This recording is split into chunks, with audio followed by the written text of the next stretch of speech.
ಮಾದೇವಪ್ಪನವ್ರೆ,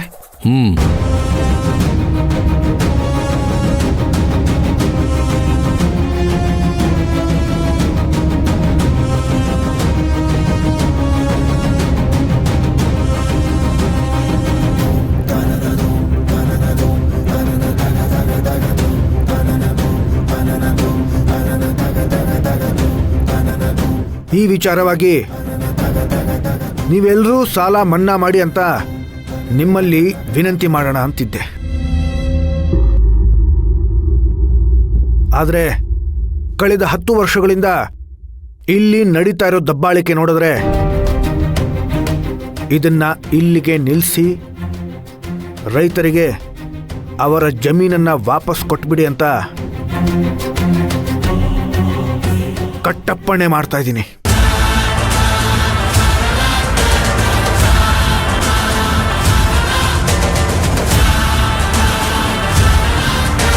ನಿಮ್ಮ ಕೈಯಲ್ಲಿ ಪಟ್ಟಿ ಇದೆಯಲ್ಲ, ಅದರಲ್ಲಿ ಯಾವ್ಯಾವ ರೈತರು ಯಾರ್ಯಾರ ಹತ್ರ ಎಷ್ಟೆಷ್ಟು ಸಾಲ ಮಾಡಿದ್ದಾರೆ, ಯಾವ್ಯಾವ ಜಮೀನನ್ನು ಅಡ ಇಟ್ಟಿದ್ದಾರೆ ಅನ್ನೋ ವಿವರ ಇದೆ. ಇನ್ನು 1 ವಾರದೊಳಗೆ ನಿಮ್ಮ ಕೈಲಿರೋ ಪಟ್ಟಿಯಲ್ಲಿ ಯಾರ ಹೆಸರು ಇರಕೂಡ್ದು. ಅದನ್ನು ನೋಡ್ಕೊಳ್ಳೋ ಜವಾಬ್ದಾರಿ ನಿಮ್ಮದು. ಒಂದು ವೇಳೆ ನಾವು ವಾಪಸ್ ಕೊಡಲಿಲ್ಲ ಅಂದರೆ ಪಂಚಾಯತಿಗೆ ದಂಡ ಕಟ್ಟಬೇಕಾಗತ್ತೆ. ಅಂದ್ರೆ ನೀವು ನಮ್ಮಗಳ ಮೇಲೆ ದಬ್ಬಾಳಿಕೆ ಮಾಡ್ತಾ ಇದ್ದೀರಾ? ಇದು ದಬ್ಬಾಳಿಕೆ ಅಲ್ಲ, ರೈತರ ಅಧಿಕಾರನ ಅವರಿಗೆ ಕೊಡಿಸ್ತಾ ಇದ್ದೀನಿ ಅಷ್ಟೇ.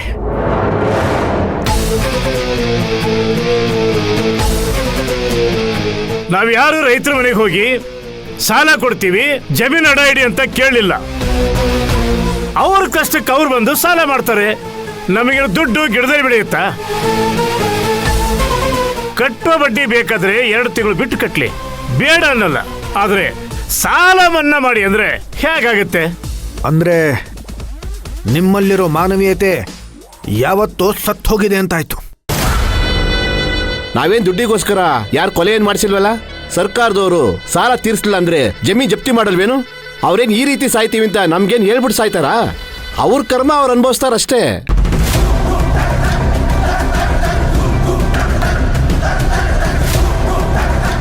ಸಾಲ ಮಾಡಿರೋ ಅಷ್ಟು ರೈತರು ಸರಿಯಾಗಿ ದುಡಿಮೆ ಮಾಡಲ್ಲ ನಾಯಕರೇ. ಕುಡಿಯೋ ಚಟ, ಜೂಜಿನ ಚಟ, ಹೀಗೆ ತಗೊಂಡಿರೋ ದುಡ್ಡನ್ನ ಕಳ್ಕೊಂಡ್ಬಿಡ್ತಾರೆ. ಇವ್ರು ಮಾಡೋ ಶೋಕಿಗೆ ನಾವು ಬಿಟ್ಟಿಯಾಗಿ ದುಡ್ಡು ಕೊಡ್ಬೇಕಾ? ನೀವೇ ಹೇಳಿ. 10ರಲ್ಲಿ 2 ತಪ್ಪು ಮಾಡಿದ್ರೆ ನೀವು ಮಿಕ್ಕಿರೋ 8 ಜನಕ್ಕೆ ಶಿಕ್ಷೆ ಕೊಡ್ತಾ ಇದ್ದೀರಾ. ಇದು ತಪ್ಪು ಅಂತ ನಾನು ಹೇಳ್ತಾ ಇದ್ದೀನಿ. ಇದನ್ನ ಯಾರ್ಯಾರು ಒಪ್ತಿರೋ ಅವ್ರ ಕೈ ಎತ್ತಿ.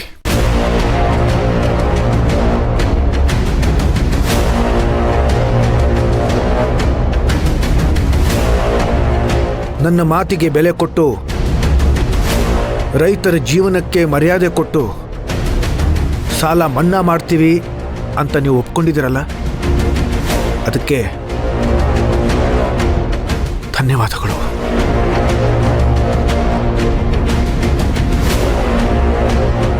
ಇನ್ನು ತಿಂದು ಕೊಬ್ಬು ಹೆಚ್ಚಾಗಿ ದುರಹಂಕಾರದಿಂದ ಇರೋ ನಿಮ್ಮೆಲ್ಲರಿಗೂ ಬುದ್ಧಿ ಮಾತು ಹೇಳೋಕ್ಕಾಗಲ್ಲ, ಶಿಕ್ಷೆನೂ ಕೊಡೋಕ್ಕಾಗಲ್ಲ.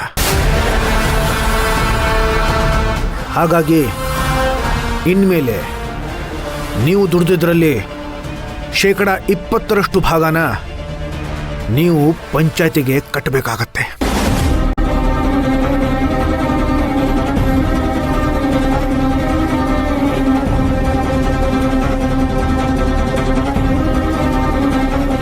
ಆ ಹಣದಿಂದ ನಾನು ರೈತರ ಸಂಘಕ್ಕೆ ಮತ್ತು ಕಷ್ಟದಲ್ಲಿರೋ ರೈತರಿಗೆ ಸಹಾಯ ಮಾಡ್ತೀನಿ.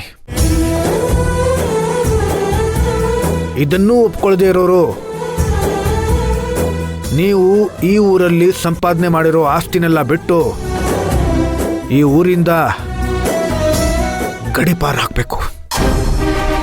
ಯಾಕೋ ಅತಿ ಆಯ್ತು ಸೂರಪ್ಪನವ್ರೆ. ಎತ್ತಿಗೆ ಜ್ವರ ಬಂದ್ರೆ ಎಮ್ಮೆಗೆ ಬರ ಹೇಳಿದ್ರಂತೆ. ಈ ಊರಿನ ನಾಯಕ ಅಂತ ನಿಮ್ಗೊಂದು ಮರ್ಯಾದೆ ಇದೆ, ಅದನ್ನು ಕಳ್ಕೋಬೇಡಿ. ಊರ್ ಊರ್ ನಾಯಕ ಅನ್ನೋದೇನು CM ಸೀಟ್ ಅಲ್ವಲ್ಲ.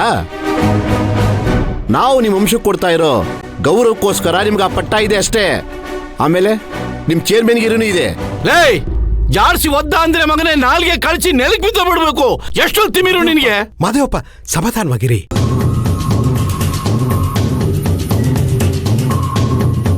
ಇವ್ರು ವಂಶಸ್ಥರು ಮಾಡಿರೋ ತ್ಯಾಗದಿಂದಾನೇ ಕಣೋ ಅಮ್ಮನವರು ದೇವಸ್ಥಾನದಲ್ಲಿ ನೆಲೆಸಿರೋದು, ಈ ಊರು ಊರಾಗಿರೋದು. ನಿಮ್ಮ ವಂಶದವರು ಎಷ್ಟೇ ಜನ್ಮ ಎತ್ತು ಬಂದ್ರು ಇವರು ಋಣ ತೀರ್ಸಕ್ಕಾಗಲ್ಲ. ಪುಟ್ಗೋಸಿ 50 ಕೋಟಿ ಆಸ್ತಿ ಮಾಡಿರೋ ನಿನಗೆ ಇಷ್ಟಿರ್ಬೇಕಾದ್ರೆ ಅರ್ಧ ಊರೇ ಇವ್ರದ್ದು, ಇವ್ರಿಗೆ ಎಷ್ಟಿರ್ಬೇಡ. ಮಾದೇವಪ್ಪನವ್ರೆ, ಮತ್ತೆ ನಾಯಕ್ರೆ ತಲೆ ಬಡ ಇಲ್ದಂಗ್ ಮಾತಾಡ್ತಾನೆ ಇವನು. ನೋಡಿ, ದೊಡ್ಡವ್ರು ಹೇಳಿದ್ದಾರೆ ಬೀಗಿ ಬಾಳೋದಕ್ಕಿಂತ ಬಾಗಿ ಬಾಳಬೇಕು ಅಂತ. ಇನ್ನು ನಮ್ಮ ತೀರ್ಮಾನದಲ್ಲಿ ಯಾರಿಗಾದ್ರೂ ತಕರಾರಿದೆಯಾ? ಯಾವ ಸೀಮೆ ತೀರ್ಮಾನ ರೀ ಇದು? ನಾವು ಕಷ್ಟಪಟ್ಟು ದುಡಿದಿದ್ದು ನಾವೇ ನಮ್ ಕೈಯಾರ ಕಳ್ಕೊಬೇಕಾ? ನೋಡಿ, ನಿಮ್ಮ ವಂಶಕ್ಕಾದ್ರೆ ಇನ್ನು 3 ತಲೆಮಾರು ಕೂತ್ಕೊಂಡು ತಿನ್ನೋ ಅಷ್ಟು ಆಸ್ತಿ ಇದೆ. ಅದಕ್ಕೆ ನೀವು ಈಗೆಲ್ಲ ಮಾತಾಡ್ತಿದ್ದೀರಾ. ಬಡವರಿಗೆ ನ್ಯಾಯ ಕೊಡ್ತೀನಿ ಅನ್ನೋರು ಸ್ವಂತ ದುಡ್ಡಲ್ಲಿ ಮಾಡ್ಬೇಕಿದನ್ನೆಲ್ಲ. ಹೀಗೆ ಕಂಡೋರ್ ದುಡ್ಡಲ್ಲಿ ಶೋಕಿ ಮಾಡೋರ್ನ ದಗಲ್ಬಾಜಿ ಅಂತಾರೆ, ಹಲಾಲ್ ಟೋಪಿ ಅಂತಾರೆ. ಏನು ಅಂದೆ? ಏನು ಅಂದೆ?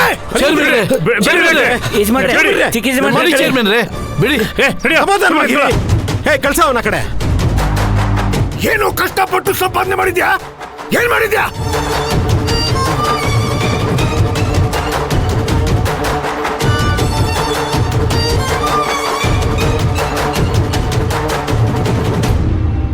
ಬರಗಾಲ ಬಂದಾಗ ಬಡವ್ರ ಹೊಟ್ಟೆ ಮೇಲೆ ಹೊಡೆದು ಸಹಾಯ ಮಾಡ್ತೀನಂತ ಸಾಲ ಕೊಟ್ಟು ಅವರ ಜಮೀನೆಲ್ಲ ನುಂಗಿ ನೀರು ಕುಡ್ದಿದ್ಯಾ.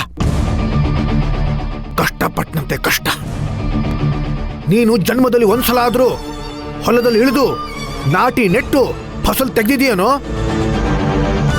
ದೊಡ್ಡ ಮಗ US ಅಲ್ಲಿ ಸಾಫ್ಟ್ವೇರ್ ಕೆಲಸ ಮಾಡ್ತಾ ಇದ್ದೇನೆ, ಚಿಕ್ಕ ಮಗ ಬೆಂಗಳೂರಲ್ಲಿ ಬಿಸ್ನೆಸ್ ಮಾಡ್ತಾ ಇದ್ದೇನೆ. ಹೊಲ, ನೆಲ, ಮಣ್ಣು, ಬಿಸಿಲು, ಬೆವರು ಗೊತ್ತಿಲ್ಲದೆ ಇರೋ ಜನ್ಮ ನಿಮ್ದು. ಕಷ್ಟಪಟ್ಟಂತೆ ಕಷ್ಟ. ಕಂಡೋರ್ ಜೀತದಲ್ಲಿ ದುಡಿದಿದ್ದನ್ನ ಬಡ್ಡಿ ತಿನ್ಕೊಂಡು ಶೋಕಿ ಮಾಡಿದ್ಯಾ. ಒಂದು ಮಾತು ತಿಳ್ಕೊ, ಬರೀ ದುಡ್ಡಿರೋನು ದೊಡ್ಡವನಲ್ಲ, ದುಡಿಯೋನು ಯಾವತ್ತಿದ್ರೂ ದೊಡ್ಡವನೇ. ಅಂಥದ್ರಲ್ಲಿ ಬೆವರು ಸುರಿಸಿ ದುಡಿಯೋ ರೈತ ನಿಮ್ಮಂಥವ್ರಿಗೆ, ನಿಮ್ಮಂಥ ದೊಡ್ಡವ್ರಿಗೆ ದೇವ್ರೆ. ಇಂಥವ್ರನ್ನ ಕೈ ಮುಗಿರಿ. 3 ಹೊತ್ತು ಅನ್ನ ತಿಂತೀರ. ಇವತ್ತು ನಿಮ್ಮಿಂದ ಇವನು ವಿಷ ಕುಡಿದಿದ್ದಾನೆ. ಇಂಥವ್ನ ಎದುರು ಹಾಕೊಂಡ್ರೆ ನಾಳೆ ನೀವು ಮಣ್ಣು ತಿಂತೀರ. ರೈತನ ಬೆಲೆ ಗೊತ್ತಿಲ್ಲ, ಮಾತಾಡ್ತಾನೆ.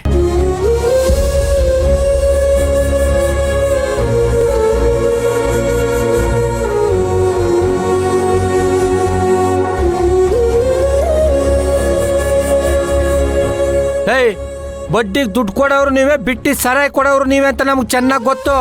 ನಮ್ಮ ಚಿಕ್ಕ ಯಜಮಾನ್ರೆ ನಿಮ್ಮ ಥರ ಕೈ ಕಟ್ಕೊಂಡು ಕೂತಿಲ್ಲ. ರೈತರ ಕುಟುಂಬಕ್ಕೆ ಏನು ಮಾಡಬೇಕು, ರೈತರ ಸಂಘಕ್ಕೆ ಏನು ಮಾಡಬೇಕು ಅದನ್ನ ವರ್ಷ ಮಾಡ್ತಾ ಬಂದಿದ್ದಾರೆ. ಹೇಳೋನ್ ಮಾಡಲ್ಲ, ಮಾಡೋನ್ ಹೇಳಲ್ಲ. ನಮ್ಮ ಯಜಮಾನ್ರು 2ನೇ ಟೈಪು. ನ್ಯಾಯನ ತಲೆ ಎತ್ತಿ ಕೇಳ್ತಾರೆ, ಸಹಾಯನ ತಲೆ ಬಗ್ಸಿ ಮಾಡ್ತಾರೆ. ಇನ್ನೊಂದ್ಸಲ ಸೂರ್ಯ ವಂಶದ ಬಗ್ಗೆ ಯಾವನಾರು ಮಾತಾಡ್ಬೇಕಲ್ವಾ? ನನ್ನ ಮಕ್ಕಳ ಬಾಯಿಗೆ ಮಣ್ಣು ತುಂಬಿಡ್ತೀನಿ. ಗೋಪಾಲ,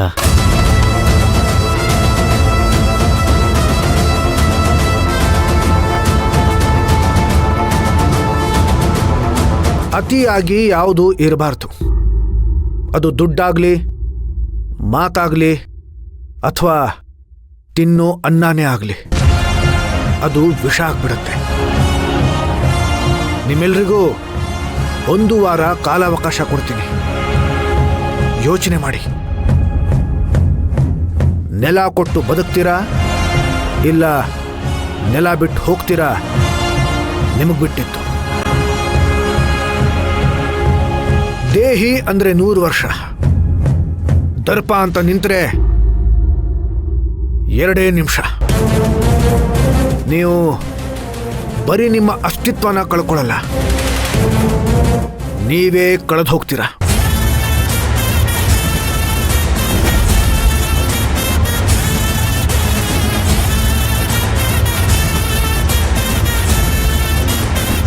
ಹುಷಾರ್ ಹುಷಾರ್. ಸಿಡಿ ಸಿಡಿಯುವ ಸಿಡಿಲಿನಲು ಅಂಜದೆಯೇ ನೇರ ನಡೆ ನೇರ ನುಡಿ ನಡೆ ನೇರ ನುಡಿ. ಸೂರ್ಯ ವಂಶದ ದೊರೆಗಳು ಕಣ್ಣಿಟ್ಟರೆ ಎದುರಾಳಿಯು ಭಸ್ಮವೇ ನರಸಿಂಹ. ಸಿಂಹಾದ್ರಿಯ ಸಿಂಹ, ಸಿಂಹಾದ್ರಿಯ ಸಿಂಹ.